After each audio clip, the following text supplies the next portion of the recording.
நம்மளோட வீடியோவுக்கு தொடர்ச்சியாக நிறைய வாசகர்கள், நிறைய பார்வையாளர்கள் வந்து கமெண்ட் பண்ணிக்கிட்டு இருக்காங்க.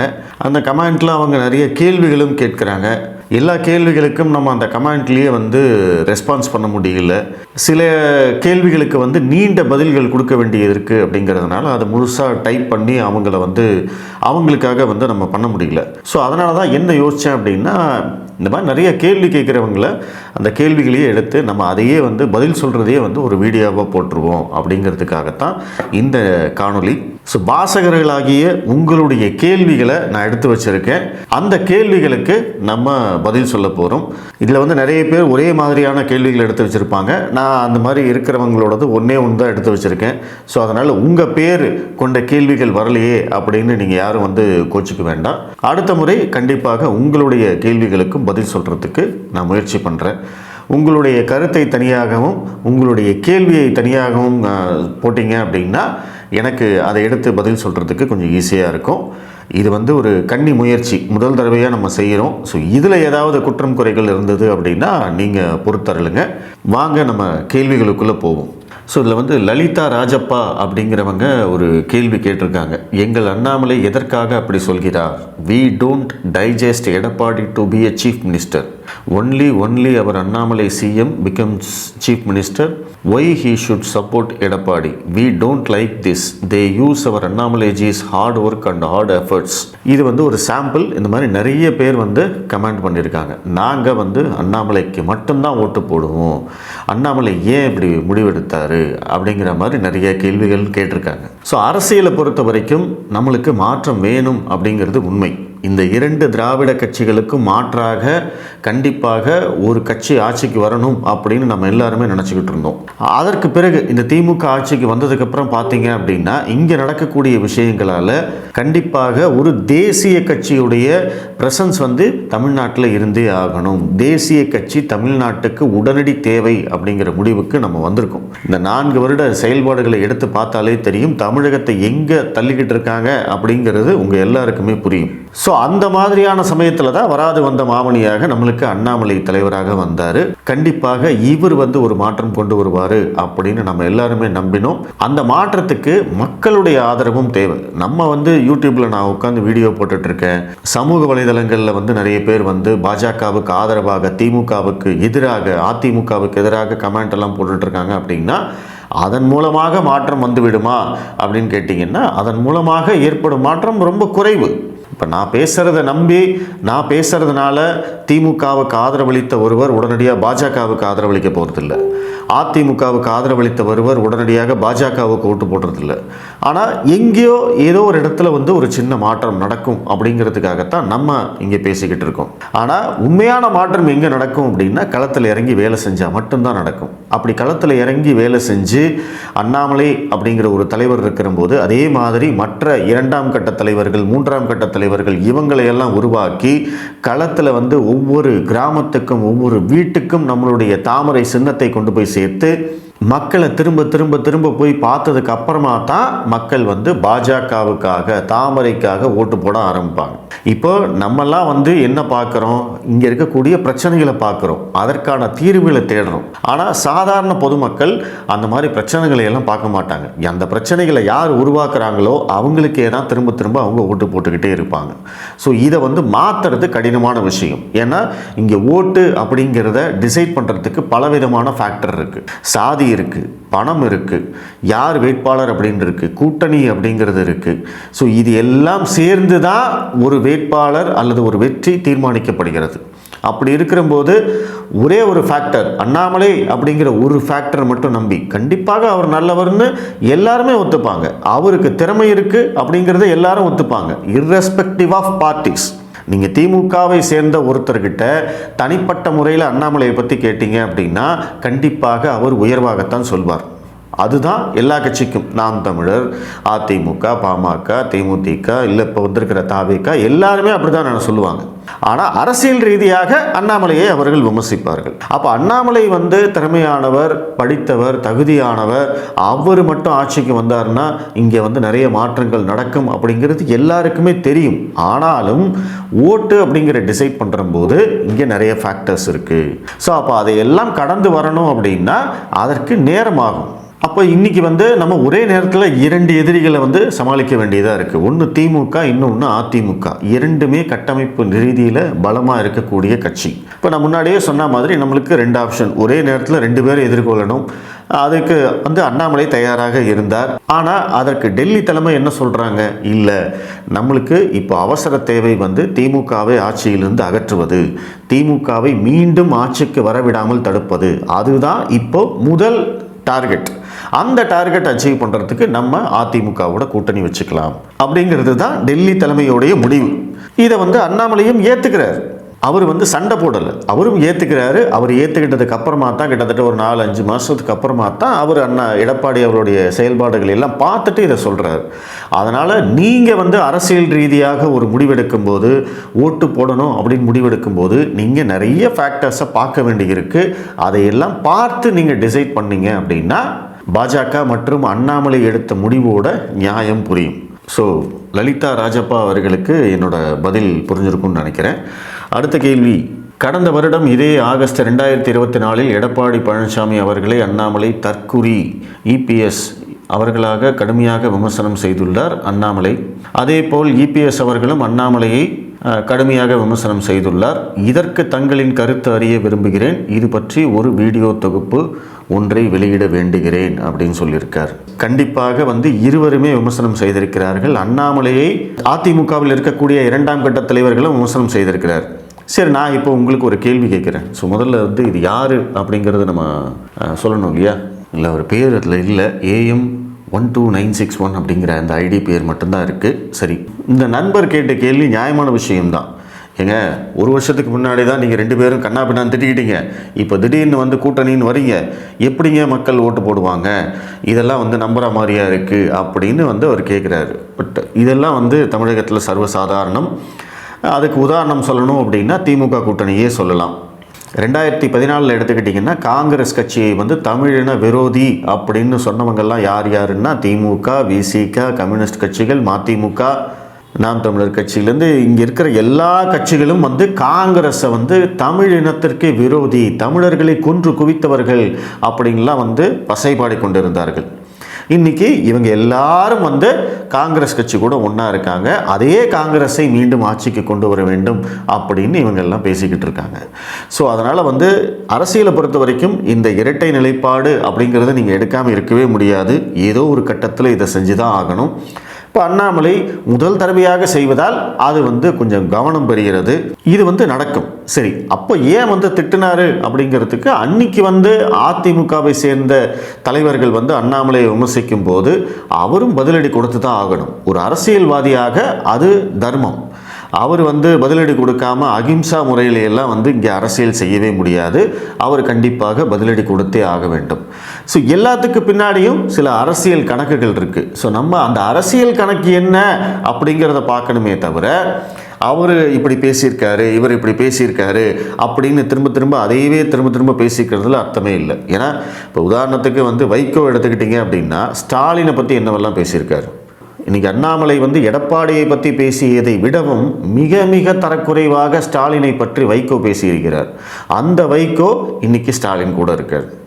ஸோ அதனால் இது வந்து தமிழக மக்களுக்கு புரியும். ஸோ இது எதற்காக வந்து அன்றைக்கி பேசினாங்க, இன்றைக்கி எதற்காக ஒன்றா இருக்காங்க அப்படிங்கிறது எல்லாமே தமிழக மக்களுக்கு புரியும். ஸோ அதை வந்து ஒரு ரொம்ப பெரிய விஷயமாக நீங்கள் எடுத்துக்கணுங்கிற அவசியம் இல்லை அப்படிங்கிறது தான் என்னுடைய கருத்து. ஓகே, இளங்கோ கிருஷ்ணசாமி மற்றும் பழனியப்பன் தாண்டவராயன் இவங்க 2 பேருமே வந்து சில கமெண்ட் சொல்லியிருக்காங்க.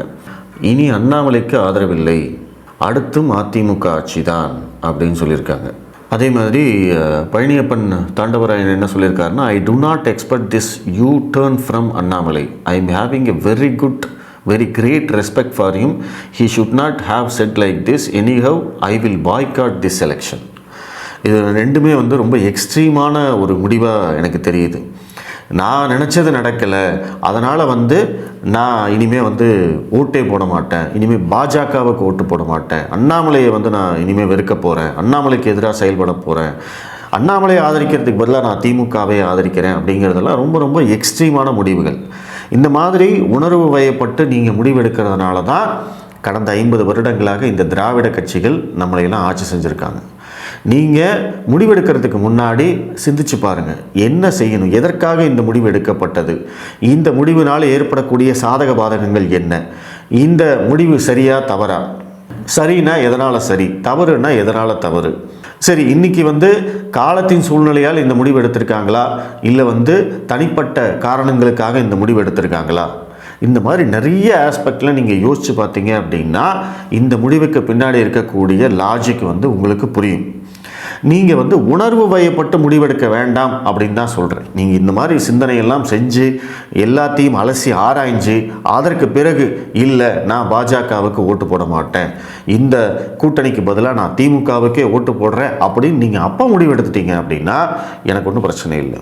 ஏன்னா உங்களோட முடிவுகளுக்கு பின்னாடி அதற்கான காரணம் ரொம்ப ரொம்ப ஸ்ட்ராங்காக இருக்கணும் அப்படின்னு தான் நான் சொல்கிறேன். ஸோ அதனால் தயவுசெய்து இந்த மாதிரி ரொம்ப எக்ஸ்ட்ரீமான முடிவுகளை தயவுசெய்து எடுக்காதீங்க. ஏன்னா காலம் இருக்குது. இன்றைக்கி நீங்கள் ஒரு முடிவு எடுத்துட்டீங்க, இதுவே ஒரு 2 மாதம் கழித்து இந்த அரசியல் களம் மாறுது, சூழ்நிலை மாறுது அப்படின்னா மறுபடியும் உங்களோட முடிவை நீங்கள் மாற்றிக்க முடியுமா? கிடையாது. அதனால் சில காலம் காத்திருக்க வேண்டியது அவசியம். இன்றைக்கி இருக்கக்கூடிய அரசியல் சூழல் உங்களால் ஏற்றுக்க முடியல, இன்றைக்கி அண்ணாமலை இருக்கக்கூடிய இடம் உங்களால் ஏற்றுக்க முடியல அப்படின்னா கொஞ்சம் காத்திருங்க. அந்த காத்திருப்புக்கு பிறகு நீங்கள் மறுபடியும் அரசியல் பேசலாம், இல்லை அண்ணாமலைக்கு ஆதரவாக செயல்படலாம். இல்லையா உங்களுக்கு அதிமுக பிடிக்கல, திமுக பிடிக்கல அப்படின்னாலுமே அண்ணாமலைக்கு ஆதரவாக மட்டும் நீங்கள் செயல்பட்டுட்டு போகலாம். ஸோ அதற்காக அண்ணாமலையை எதிர்க்க வேண்டும் அல்லது பிஜேபியை எதிர்க்க வேண்டும், இல்லை நான் ஓட்டே போட மாட்டேன்னு சொல்லணும், இல்லை நான் எதிர்க்கட்சிக்கு ஓட்டு போடுவேன்னு சொல்கிறது, இதெல்லாம் தேவையில்லை அப்படிங்கிறது என்னுடைய தாழ்மையான கருத்து. ஸோ இளங்கோ கிருஷ்ணசாமி மற்றும் பழனியப்பன் தாண்டவராயன் அவர்களுக்கு இந்த பதில் பொதுமானதாக இருக்கும் அப்படின்னு நான் நம்புகிறேன். விமலா பாலமுருகன், அவங்க பாலமுருகனான்னு தெரியல, அவங்க ஒரு பாசிட்டிவான ஒரு கமெண்ட் கொடுத்துருக்காங்க. தாமரை சின்னத்தில் மட்டுமே வாக்களிக்க வேண்டும் என்று நான் நினைத்திருந்தேன். அதாவது இவங்களும் அதைத்தான் சொல்கிறாங்க. அதிமுகவோட கூட்டணி இருந்தாலும் தாமரை நின்னா நான் அவங்களுக்கு ஓட்டு போடுவேன், இல்லாட்ட போட மாட்டேன் அப்படிங்கிற முடிவில் தான் இவங்களும் இருந்திருக்காங்க. சமீபத்தில் பல ஆலயங்களுக்கு சென்று வந்த பின் என் எண்ணம் மாறிவிட்டது. நம் ஆலயங்கள், நம் வழிபாட்டு முறைகள் பாதுகாக்கப்பட வேண்டுமானால் திமுக வீழ்த்தப்பட வேண்டும். அதற்கு கூட்டணி தேவைதான். அண்ணாமலை அவர்களும் அதையே வழிமொழிந்து விட்டார். இப்போ நான் சொன்னேன் இல்லைங்களா, நிறைய ஆஸ்பெக்டில் யோசிச்சு பாருங்கள், என்னென்ன பிரச்சனைகள் இருக்குன்னு பாருங்கள். இந்த ஆட்சி தொடர வேண்டுமா, திமுக ஆட்சி தொடர்வதற்குத்தான் அதிக வாய்ப்பு இருக்கிறது அப்படின்னு எல்லாரும் சொல்கிறாங்க. அதை நீங்கள் ஒத்துப்பீங்களா இல்லையா? அதிமுகவும் பாஜகவும் கூட்டணி அமைத்தாலும் இன்னும் இன்னைக்கு திமுக ஸ்ட்ராங்காக இருக்குது. ஏன்னா இங்கே இருக்கக்கூடிய பாஜக எதிர்ப்பு, ஏன்னா அவங்களுடைய அரசியல், ஏன்னா அவங்களுக்கு பின்னாடி இருக்கக்கூடிய சக்திகள், இது எல்லாம் சேர்ந்து திமுக இன்றைக்கும் ஸ்ட்ராங்காக இருக்குது. அல்லது அப்படியான ஒரு தோற்றமாவது நம்மளுக்கு இருக்குது. அப்போது திமுகவை ஆட்சியிலிருந்து அகற்ற வேண்டும் அப்படிங்கிறது தான் ஒரே டார்கெட் அப்படின்னா அப்போ நம்ம சில சமரசங்களை செய்து கொள்ள வேண்டும். அப்படியான சமரசங்களைத்தான் பாஜகவும் செய்திருக்கிறது, அண்ணாமலையும் செய்திருக்கிறார், எடப்பாடி பழனிசாமியும் செய்திருக்கிறார். இல்லை எல்லாரும் சமரசம் செய்கிறாங்க அப்படின்னா பார்வையாளர்களாக அல்லது அண்ணாமலையுடைய ஆதரவாளர்களாக அல்லது பாஜக கட்சியுடைய தொண்டர்களாக அல்லது ஆதரவாளர்களாக இருக்கக்கூடியவர்களும் இந்த சமரசத்தை செஞ்சே ஆகணும். இதை நம்ம மட்டும் செய்யலை, மோடியிலிருந்து எல்லாரும் இதை செய்கிறாங்க. இந்த சமரசம் அப்படிங்கிறது இல்லைன்னா இன்றைக்கி அரசியல் இல்லை.